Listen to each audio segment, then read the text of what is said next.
I think before we get started, just a quick intro from me. I'm Ben Heathorn. I'm the MD of Just Search, and we're joined by Greg Jones, who's a partner at Greene Greene solicitors. And for anyone who's been on our webinars or any of our lunch and learns, you know that Greg is a stalwart and our legal partner on those, and we're very grateful to have his view and his expertise.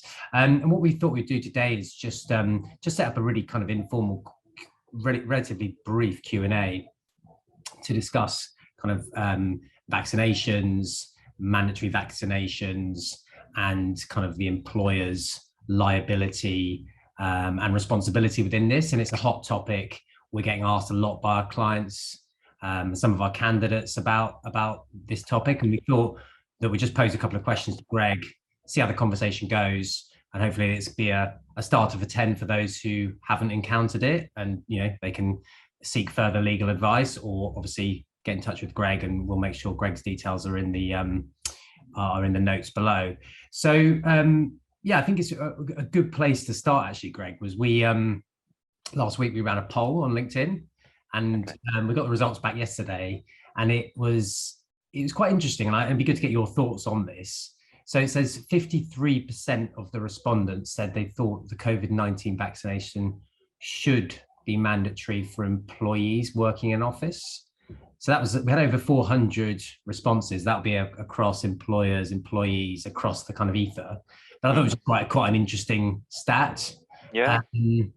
But I mean, to kick off, so I guess from a UK perspective, can UK companies at the moment legally require current or prospective employees to be fully vaccinated? Yeah, I think it's a really interesting time to be asking ourselves that question, because it looks like it's been leaked this morning that the UK government are about to announce that it's going to be mandatory for NHS frontline staff to have been vaccinated as a condition of employment. So we're expecting Shajid to be standing up probably this afternoon and making an announcement as to what that actually means in practice. So who will classify as frontline staff, will there be exemptions, etc. And this is a couple of days before it's about to become a legal requirement for people in the care sector to be vaccinated. So I mean, Ben, we've had various conversations over the months about this, and you'll be aware, but some of the US businesses might not be aware, but with effect from the 11th of November, if you're working in the care sector, you're going to need to be vaccinated.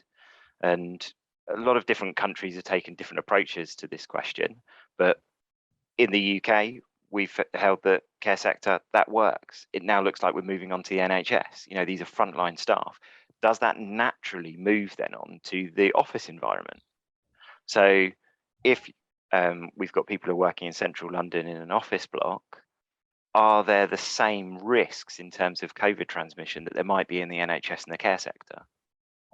And the answer feels like probably not at the moment. So will UK employer working in their office block in central London be able to justify a mandatory vaccination policy in the same sense that the NHS or the care sector can?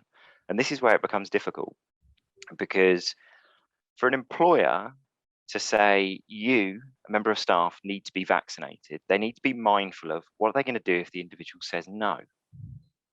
So in the UK, if an individual's got more than 2 years service and you dismiss them, they could sue you for unfair dismissal. So businesses are going to have to say, okay, well, what's our fair reason for dismissing this individual? Well, it's going to be the fact that they've not agreed to be vaccinated. So what does that fall under? And Ben, you'll be familiar with how the UK employment law works, but there are 5 potentially fair reasons for dismissing someone. So conduct, capability, and so on. And the 5th sort of catch-all one is some other substantial reason. So you're going to have to demonstrate that it's a substantial reason, substantial justification for requiring someone to get vaccinated. And if they don't, that their employment shouldn't continue. Well, if you're working in an office block, why is it so important that they're vaccinated? Well, if you can demonstrate that people are in close proximity, it's not reasonably practicable to socially distance, to wear masks, there's a higher risk of transmission of COVID, then you might say, well, bearing in mind our obligations in terms of health and safety to ensure a safe workplace, we think it is appropriate that everyone's vaccinated. And therefore, we are going to require everyone. So for everyone else's safety, potential safety of that individual, we're going to mandate that everyone has to be vaccinated. So then you're potentially looking at dismissing people. That feels high risk. That is certainly the point where clients are coming to us and taking specific advice. And the advice at the moment is a blanket policy on people being vaccinated is potentially high risk because you're not allowing for any exemptions. So if we take the care sector as an example of where in the UK we're mandating vaccinations, there are still certain exemptions. So these tend to be medical exemptions. So it might be that you're undergoing short-term medical treatment, or you may have a longer-term condition where there might be an adverse reaction to the vaccination. That's an exemption, and you have to put in other precautions in place to protect the patients, the workforce, the public from COVID, regular testings, masks, social distance, etc. So your question, can an employer mandate vaccinations? I think it's going to be really difficult at the moment for most of the businesses that we work for to mandate it without also building in exemptions into their policy. It's really interesting, isn't it? And that's why it's so difficult. There's very little precedent for this type of situation. And what happens if, let's say, a head office is in another jurisdiction? Perhaps the US is probably the best example. Yeah. Whereas I understand it is mandatory for companies over 100 employees to have their staff vaccinated. How would that then affect their UK operations?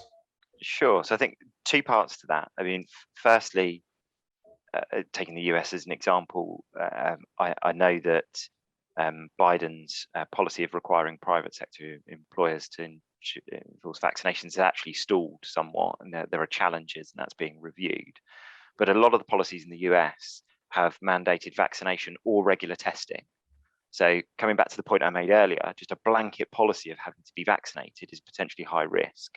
A policy if you have to be vaccinated or regular testing or other precautions is lower risk. And that's where most other jurisdictions are following.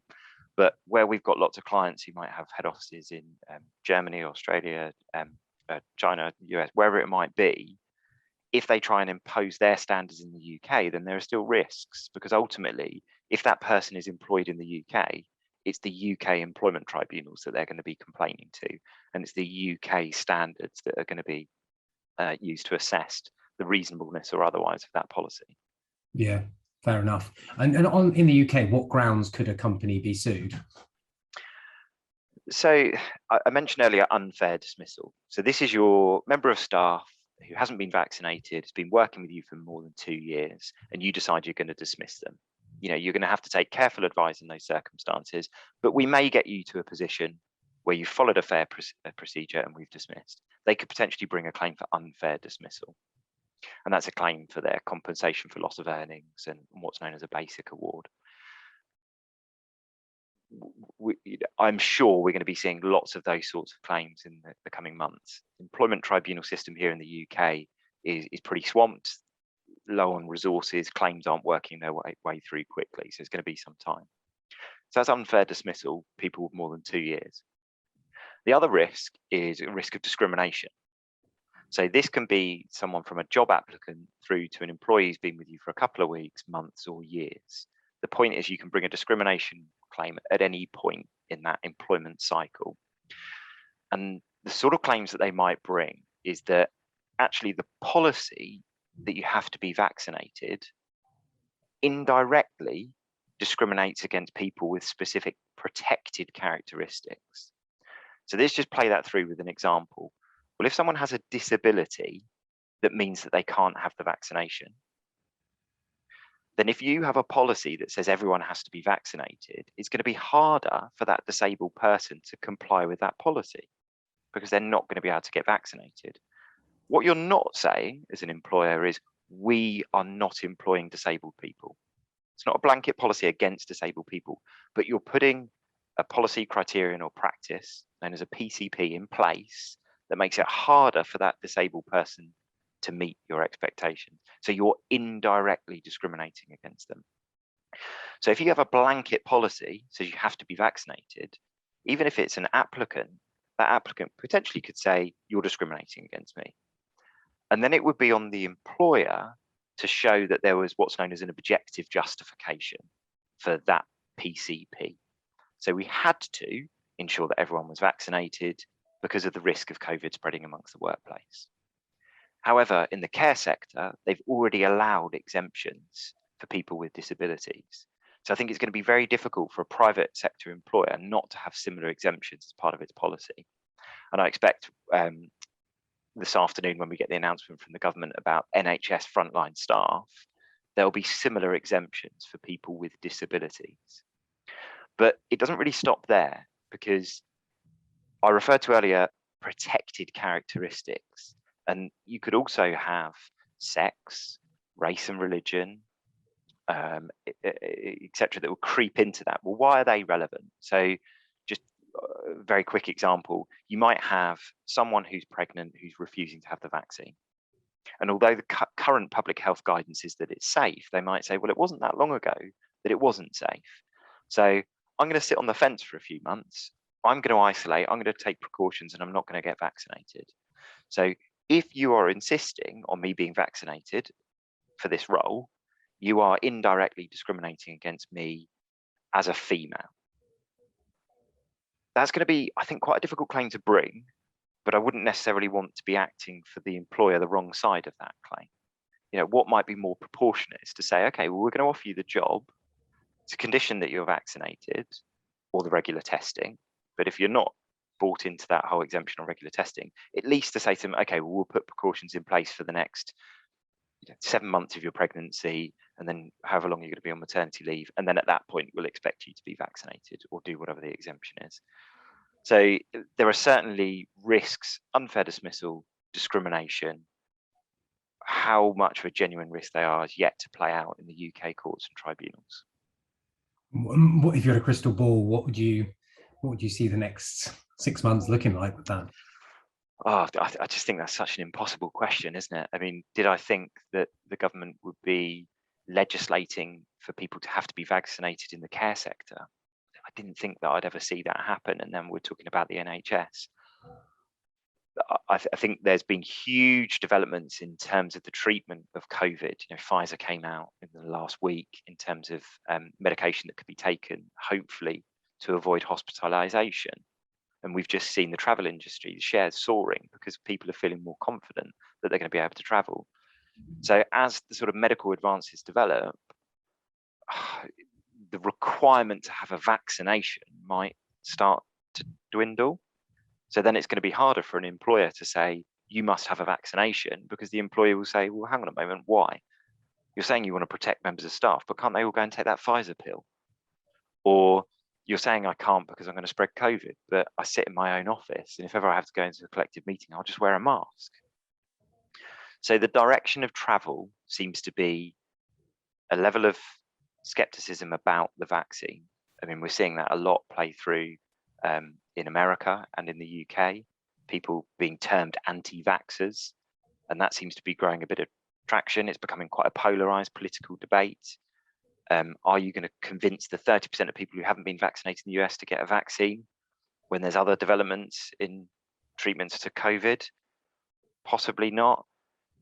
Do governments want to move quickly on this and ensure that people are vaccinated sort of pre-Christmas? I think they probably do.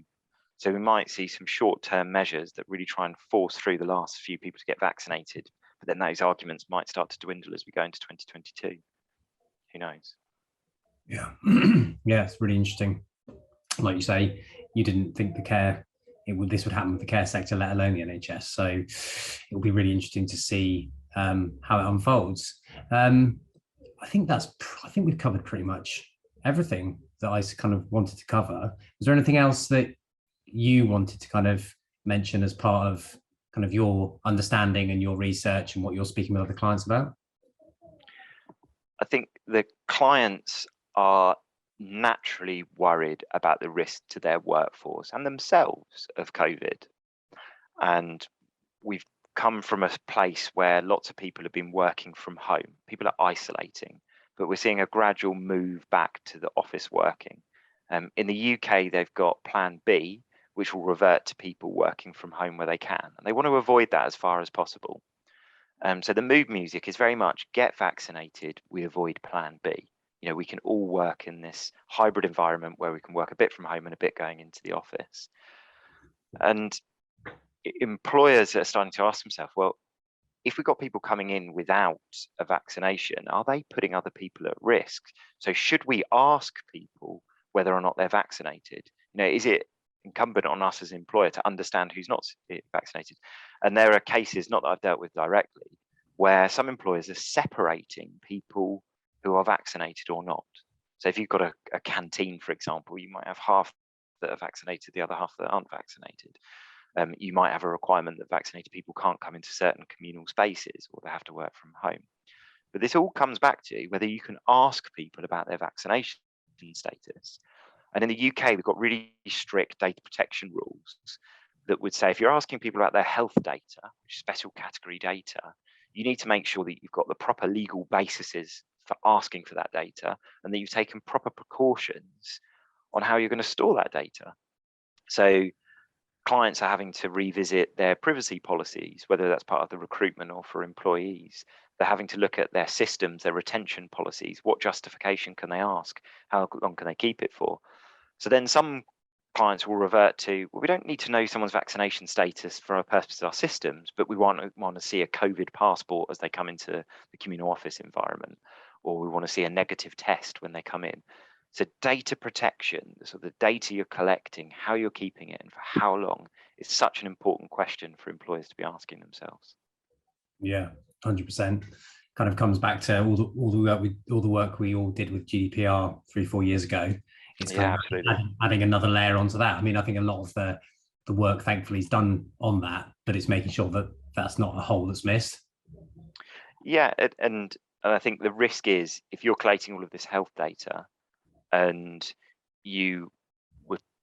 there's a security breach and someone wants to get hold of that, I think the ICO are going to be very, very critical, and we're seeing some pretty significant fines come through from the ICO at the moment, and they're looking for these sort of test cases and to make examples of people, and what they're interested in is that you took proper precautions to prevent it from happening. Data protection is the heart of what you're doing, and our data protection teams here are being kept really busy on those very questions around vaccinations.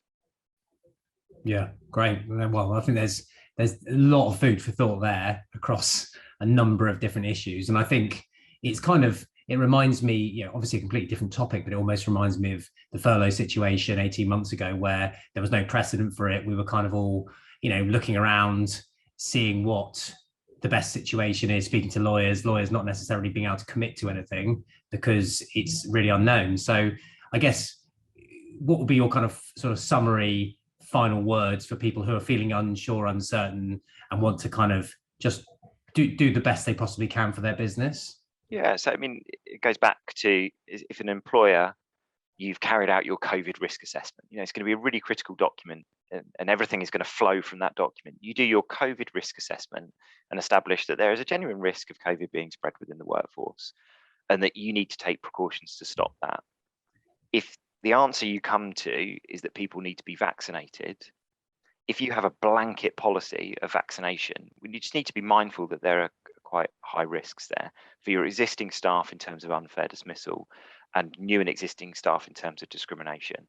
So rather than having that blanket policy, it's about assessing how might you be able to flex that to mitigate those legal risks. So like in the care sector, can there be medical exemptions? So you're mitigating that risk of disability discrimination. So working with your various teams, stakeholders, to get your COVID risk assessment correct, understand the latest data, and then communication with your staff. You can jump both feet into introducing a particular policy, but all of the guidance that's come through, particularly in the UK, throughout the pandemic is communicate. And if you've got a unionized environment, it's going to be really important to bring those unions or elected representatives as part of that decision-making process. If you haven't, just speaking to the staff, proposing the policies, explaining why it's going to be important, and getting them to buy in. So I've got clients who've done this, and ultimately the decision to require people to be vaccinated comes from a good place. This is not being difficult. as an employer, you're not looking to profit from any of the pharmaceutical companies selling more jabs, whatever it might be. It comes from a good place of wanting to be able to protect your workforce and the public. And it's just getting them to understand that that's where you're coming from and why you've landed on vaccination being the appropriate precaution. But most clients are looking at having some exemptions within those policies and just working really carefully with your legal team to make sure that you've considered all of the risks, whether it's sex discrimination, race discrimination, philosophical belief, disability discrimination, so that you preempt those claims, and then you'll be in a really strong position to defend them if ever they come through. Great. Solid. Thank you very much, Greg. If anyone's got more questions for you, what's the best way to get in contact? So Ben, you mentioned earlier putting a link to myself as part of the chat or as part of the email.